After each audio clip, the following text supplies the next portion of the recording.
Está começando o podcast Inteligência Jurídica, canal oficial do Machado Meyer Advogados, que atualiza você com nossa visão sobre as questões que impactam seus negócios.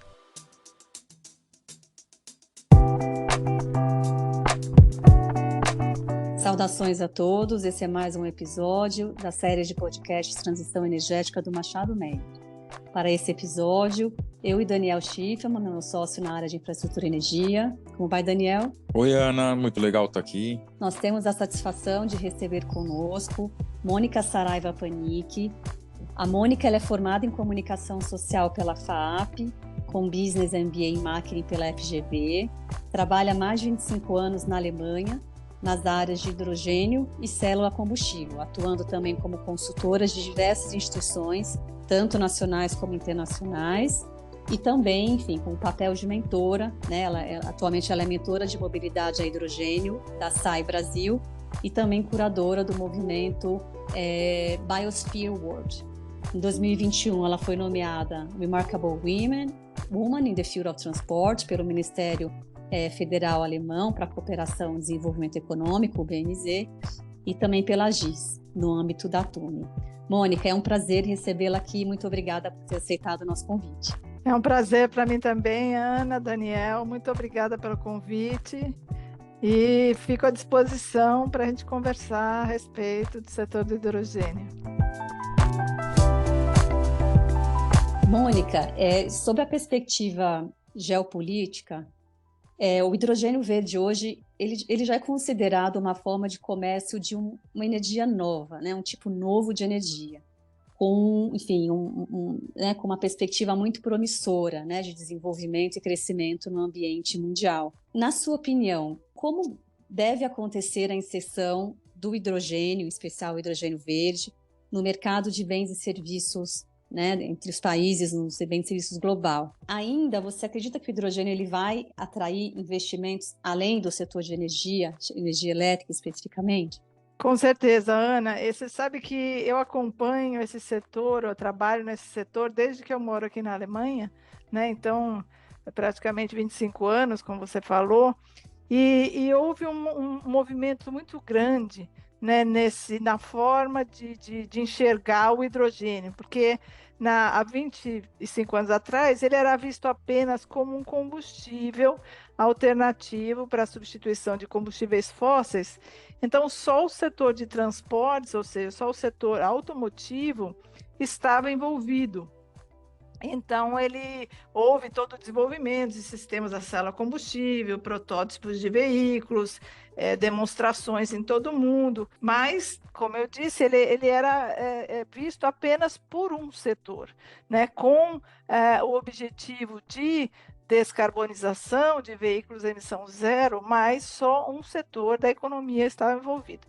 No final de 2017, começo de 2018, essa consciência ou essa visão começou a mudar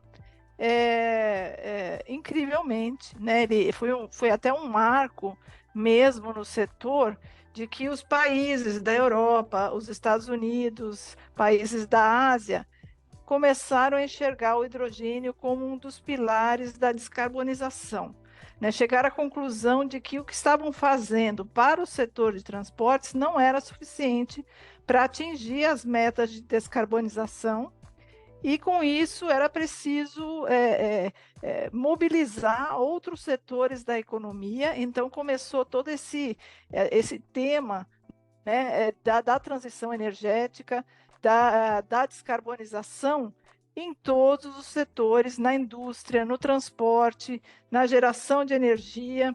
E isso foi muito importante para o hidrogênio, porque começou a ser, então, considerado um dos pilares dessa descarbonização, podendo atuar tanto na substituição de insumos fósseis, quanto de combustíveis fósseis. E foi aí que o volume de investimentos a nível global aumentou drasticamente, né, com relação ao que era. E isso, e também o interesse, né, pelo hidrogênio, pelos derivados do hidrogênio, mudou completamente, porque hoje eu sempre falo que não há setor na economia que fique de fora do setor do hidrogênio.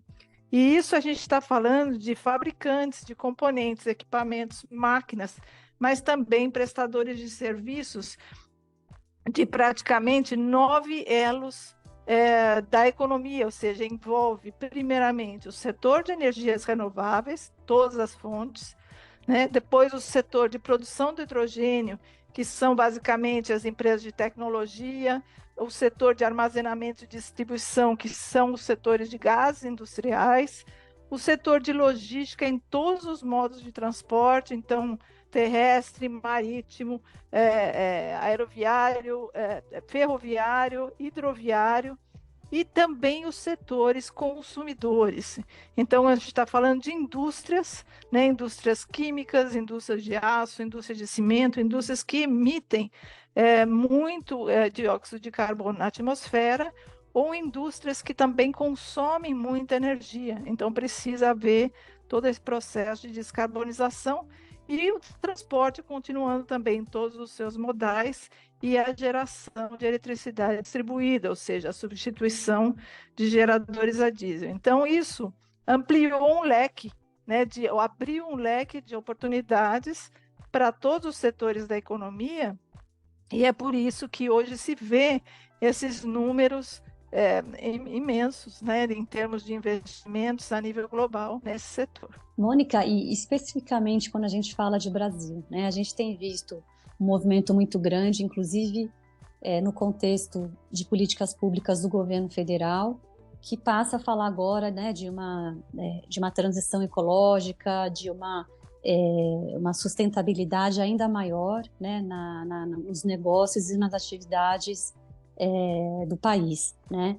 Então, nesse sentido, como é que você vê a indústria do hidrogênio contribuindo com esse movimento de reindustrialização ou industrialização verde do Brasil? Essa também é uma pergunta muito interessante, porque se você for ver um panorama mundial, a gente viu acontecer desde 2018 países lançando as suas estratégias nacionais do hidrogênio. Então, principalmente os governos, digamos, tomaram a liderança e anunciaram esses planos nacionais do hidrogênio para todos os setores da economia, principalmente vinculados, então, às metas de descarbonização e de redução de emissão de gases de efeito estufa. No Brasil, aconteceu um processo diferente, muito interessante também, mas diferente, ou seja, o interesse começou a surgir da iniciativa privada. Então, houve um atraso, sim, considerando outros países, inclusive da América Latina. O primeiro foi o Chile, a se manifestar, a se posicionar como um potencial produtor e exportador de hidrogênio verde ou renovável, e também a apoiar esse setor e tudo mais. O Brasil ainda estava, digamos, dormindo, né, até o começo de 2021, quando o estado do Ceará foi o primeiro a despertar para essa oportunidade. Quer dizer, o Ceará já foi o berço das energias renováveis, e o setor de energias renováveis do estado abraçou a oportunidade do hidrogênio verde, enxergando então uma grande, uma grande oportunidade de novos negócios para o setor elétrico, ou seja, continuar gerando e comercializando energia, mas também utilizando esse grande potencial do estado e do Nordeste para a produção de hidrogênio e derivados. Então, com o lançamento, o ex-governador, né, na época, o Camilo Santana, enxergou essa oportunidade e lançou o primeiro hub de hidrogênio verde do Brasil. E o que é um hub de hidrogênio verde, né? É uma região que concentra a geração de energia renovável, a produção do hidrogênio e o uso desse hidrogênio em diversos setores da economia. E com isso, o Estado começou a aproveitar esse momento mundial, né, como um Estado pioneiro, e atraiu mais de 20 bilhões de dólares de investimentos anunciados desde 2021, desde fevereiro de 2021, e foi aí que outros estados também se motivaram, enxergaram essa oportunidade e se motivaram a lançar projetos e hubs, não só os hubs portuários, mas também projetos na indústria e em todas as regiões do Brasil, né? Então, hoje você vê de norte a sul e leste a oeste do país, você vê projetos anunciados. E aí, assim, né, pegando esse link de projetos anunciados, esse é um setor interessante também, porque ele começa com o marketing, ou seja, as empresas, elas primeiro divulgam que têm interesse, assinam um memorando de entendimentos, manifestando o interesse de investir em determinada região. Isso é assim no mundo inteiro, né? Depois é que a empresa vai fazer um estudo detalhado, técnico-econômico, avaliando a localidade onde ela vai instalar a planta, o tamanho da planta, o tamanho da geração, da capacidade de eletrólise. Aí, começando de trás para frente, primeiro ela quer identificar para quem ela vai poder vender esse hidrogênio e derivados, e aí, a partir desse momento de identificação da demanda, vai estimar, né, e calcular a capacidade das plantas.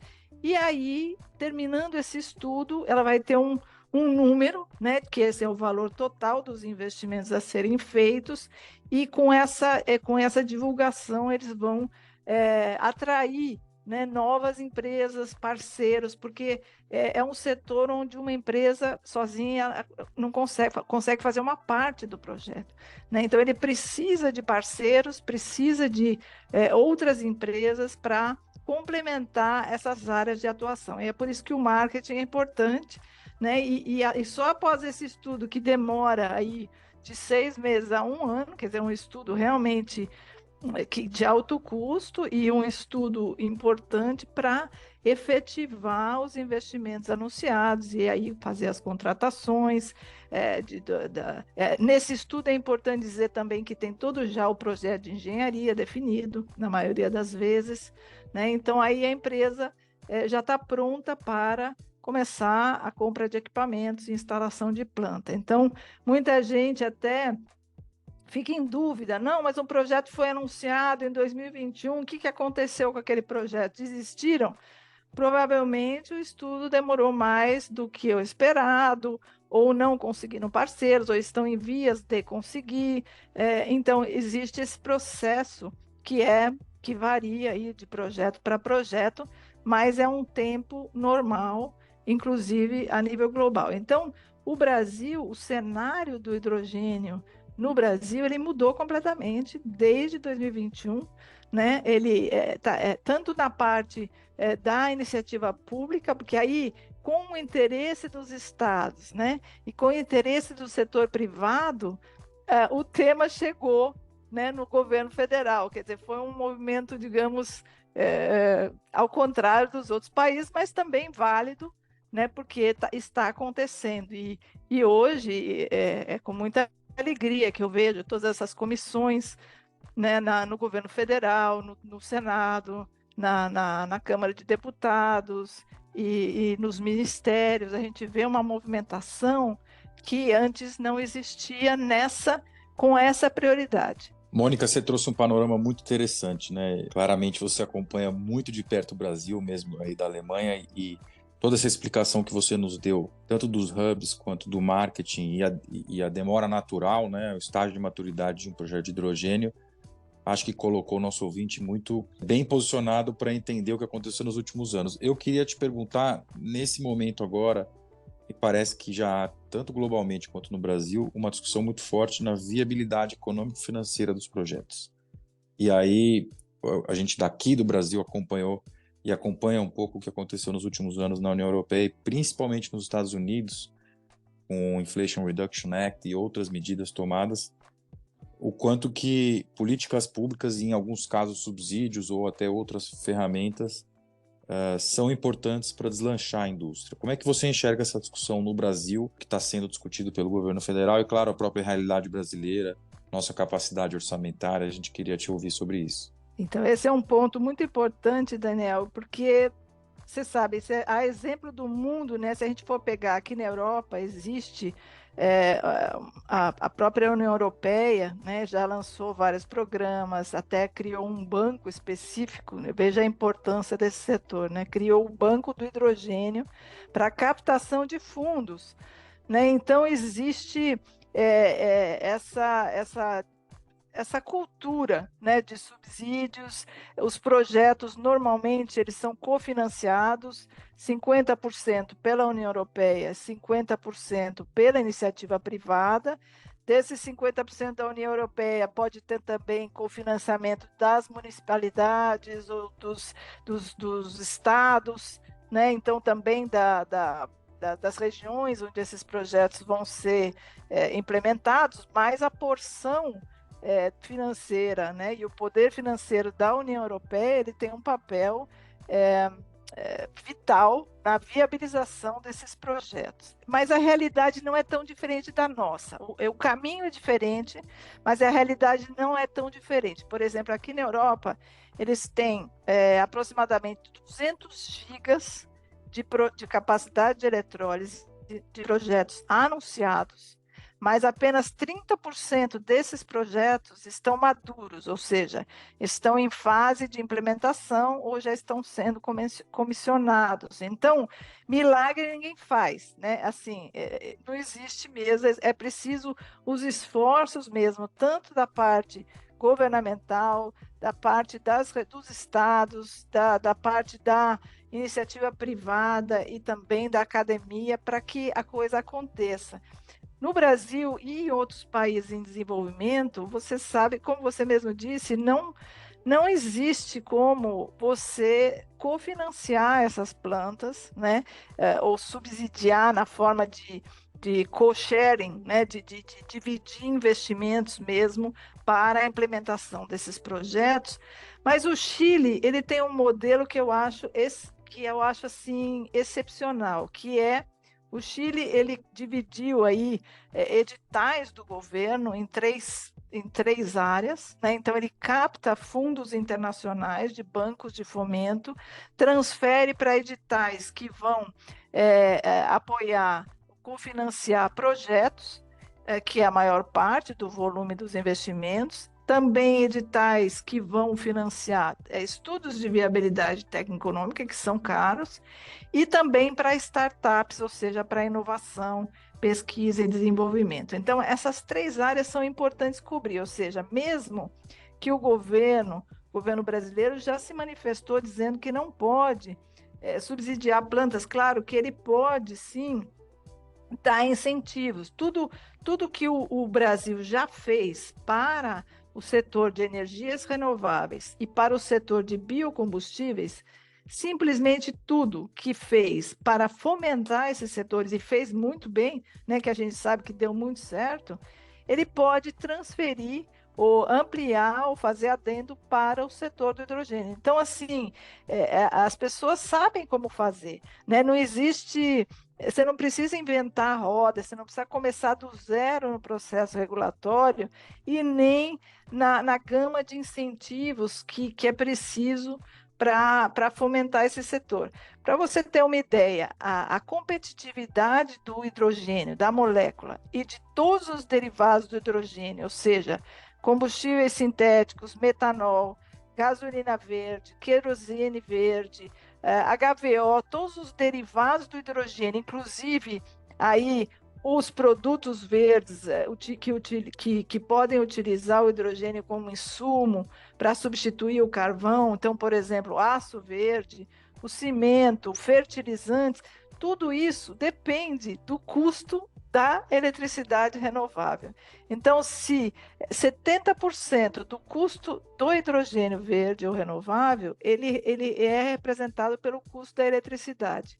E no mercado global, eles estimam que se você atingir um custo de $25 por megawatt-hora, você consegue que todos esses produtos fiquem competitivos com aqueles produzidos ou que utilizam combustíveis fósseis ou insumos fósseis. Então, o Brasil, se você for ver no Mercado Livre, não está muito longe dessa realidade, né? Já consegue aí a 35. É claro que se você colocar imposto, custo de transmissão, você vai aumentando essa conta. Então você precisa o quê? Armar um cenário favorável, né?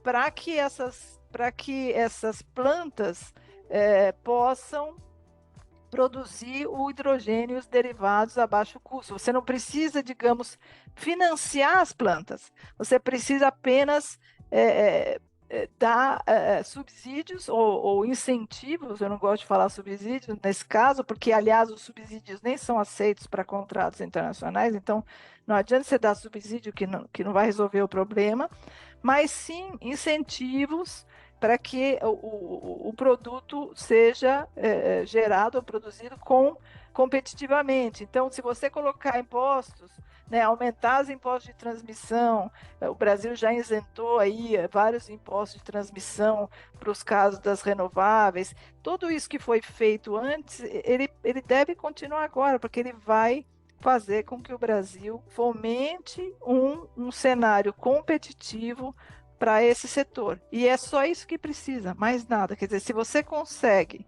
que o Brasil gere a eletricidade mais barata do mundo, o Brasil vai ser líder absoluto nesse setor. Tanto a nível nacional quanto a nível global.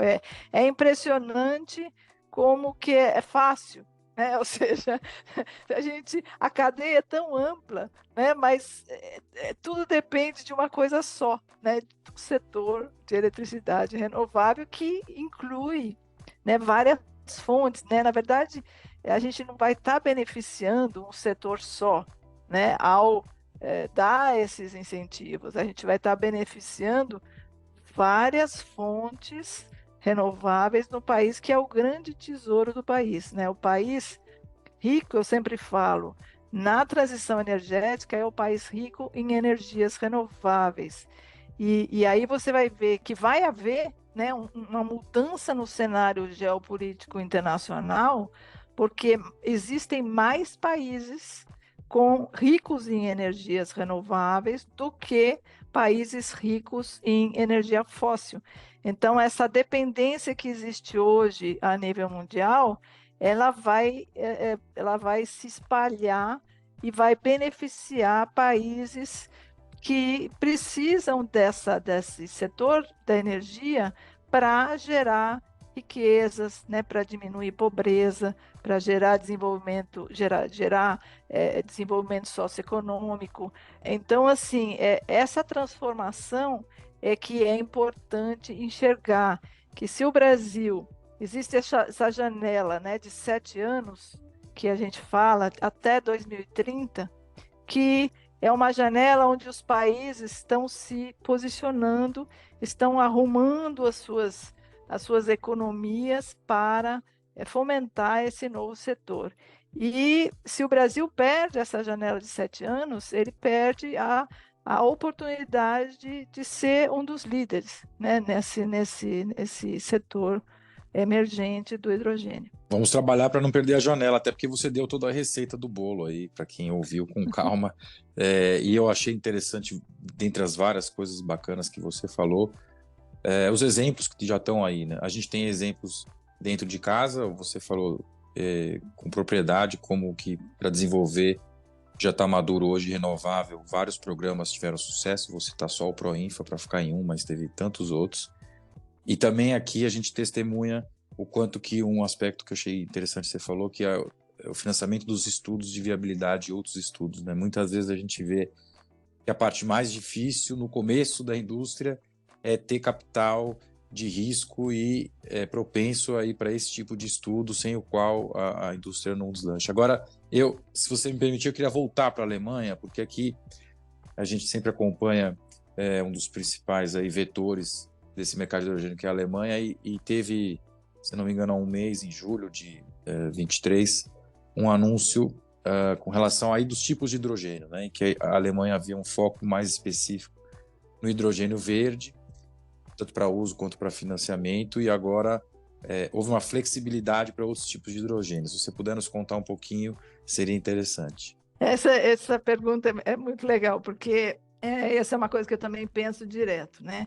Veja, a Alemanha, ela ficou sem opção, né? Então, você imagina uma matriz energética do Brasil, só para comparar, para todo mundo entender, nós sabemos que tem 50,4% da matriz energética que vem das hidroelétricas. Então, você imagina, nessa matriz, por algum motivo catastrófico, você tem que cortar, fazer um X em cima desses 50,4% de hidroelétricas. Então, o país, o que acontece? Entra em pânico, né? Entra em crise absoluta, porque a Alemanha é um país muito industrializado, cujas indústrias são altamente consumidoras de energia, né? São grandes indústrias químicas, grandes indústrias de aço e de todo esse consumo energético, né? Então, você imagina não ter mais gás natural. E isso causou um desespero ou seja, todas as soluções, né, e todas as opções agora são válidas. Eles não estão mais escolhendo nada, porque você entende? É uma questão de. Não se fala nem mais o que é mais eficiente energeticamente, não. Tudo é importante, tudo vai ser demandado, porque é uma questão de segurança energética, né? E, claro, as metas de descarbonização são muito fortes, então, claro, existe assim, esse peso enorme sobre a economia, mas antes também da descarbonização tem a segurança energética. Então, como se vai gerar energia para esse parque industrial imenso alemão sem o gás natural? Né?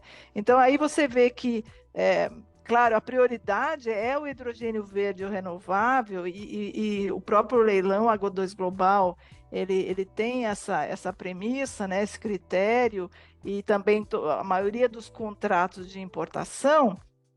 Mas se de repente essa oferta de hidrogênio verde ou renovável não for suficiente, eles vão abrir para outras fontes também, né? Porque eles antes produziam esse hidrogênio cinza ou hidrogênio a partir do gás natural, mas agora não vão produzir mais, porque não tem gás natural nem para gerar energia para a indústria, então é um absurdo você falar em produzir hidrogênio a partir do gás natural, não existe mais esse pensamento, né? Agora, a prioridade continua verde, por quê? Por causa de todo o mecanismo do carbono, né, que da própria União Europeia, então até para importação, existe esse mecanismo de ajuste. As empresas que não se descarbonizarem, elas vão pagar pela pegada de carbono, e é um preço altíssimo, né? Então, que compensa mais? Você continuar pagando pela pegada de carbono ou você investir na descarbonização? Então, assim, o que tudo vale, né? Tudo é importante, todas as soluções e rotas são importantes e são válidas, né? O que não pode é você não fazer nada, porque à medida que você não faz nada, você vai começar a ter que pagar por não fazer nada, ou seja, pagar mesmo, né? Em termos de taxação de carbono, ou você vai sair do mercado, porque vai existir uma peneira que vai dar prioridade, já está dando, né, prioridade para produtos verdes. E produtos verdes, não só aqueles que usam hidrogênio, mas todo o processo de descarbonização.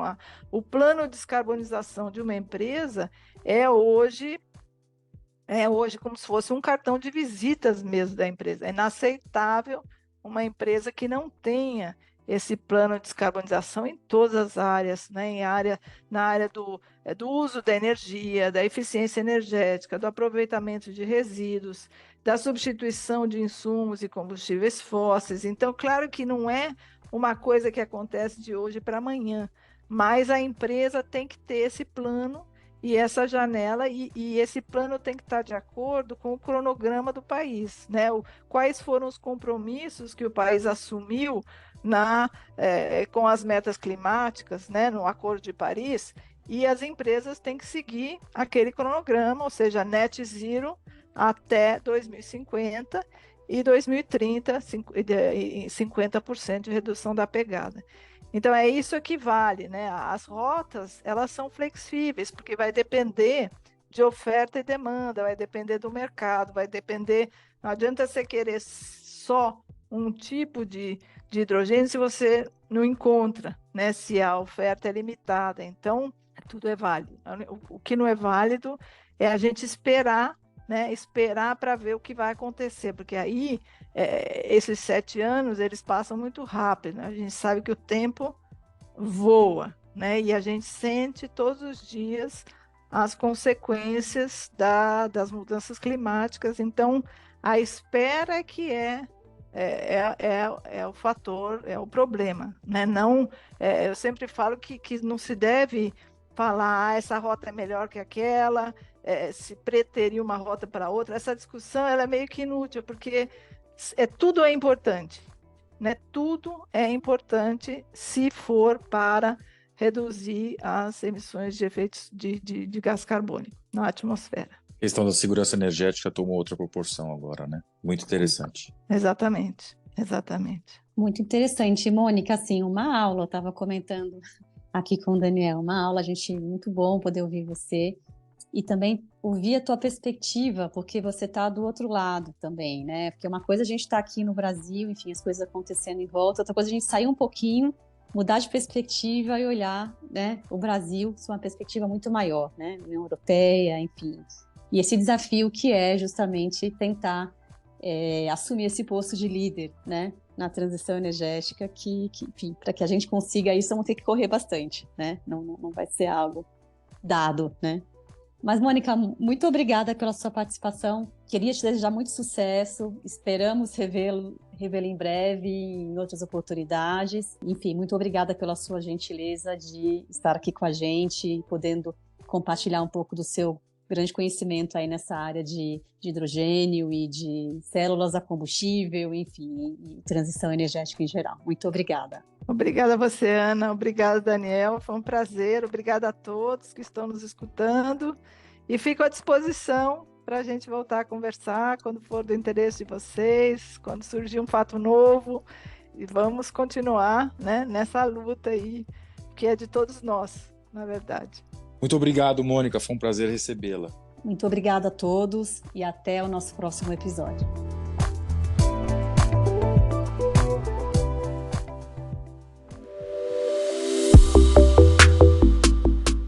Você ouviu mais um episódio do podcast Inteligência Jurídica. Além de favoritar e compartilhar, agora você pode participar da nossa caixinha de perguntas e enquetes aqui no Spotify. Ouvir você é fundamental para continuarmos aprimorando nossos conteúdos.